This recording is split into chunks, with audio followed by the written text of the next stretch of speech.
সাল্লামের ঘুম ভেঙে গেল।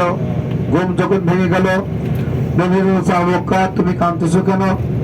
বলছে, ইয়া রাসূলুল্লাহ, একটি বিষাক্ত সাপ এসে আমাকে কামড় দিয়েছে পায়ে। নবী বলছে, কোন জায়গাটা? বলে, এই জায়গাটা। রাসূল সাল্লাল্লাহু আলাইহি ওয়াসাল্লাম তার থুতু মুবারক দেওয়ার সাথে সাথে সমস্ত বিষ পানি হয়ে গেল এবং ভালো হয়ে গেল। সুবহানাল্লাহ। আমাদের নবী সাল্লাল্লাহু আলাইহি ওয়াসাল্লামকে আল্লাহ সুবহানাহু ওয়া তাআলা হাজার হাজার মুজিজা দিয়েছিলেন।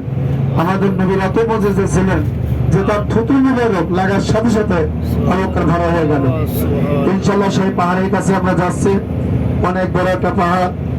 এই পাহাড়ের কাছে যাবো ইনশাআল্লাহ। আমরা সরাসরি চোখে দেখবো যে নবী সাল্লাল্লাহু আলাইহি ওয়াসাল্লাম এখানে অবস্থান করেছিলেন 3 রাত 3 দিন। এরপরে নবী সাল্লাল্লাহু আলাইহি ওয়াসাল্লাম মদিনায় চলে গিয়েছিলেন।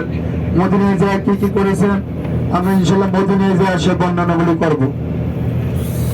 যাই হোক, আমরা এখন সেই গাড়ের শহর এই পাহাড়ের কাছে যাচ্ছি।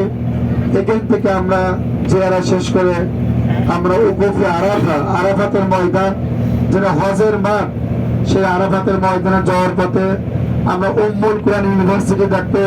মক্কার সবচেয়ে বড় ইউনিভার্সিটি উম্মুল কুরআন, সেটা দেখবো।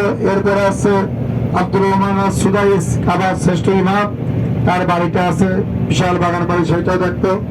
তারপরে আমরা আরাফাতের ময়দানে যাব।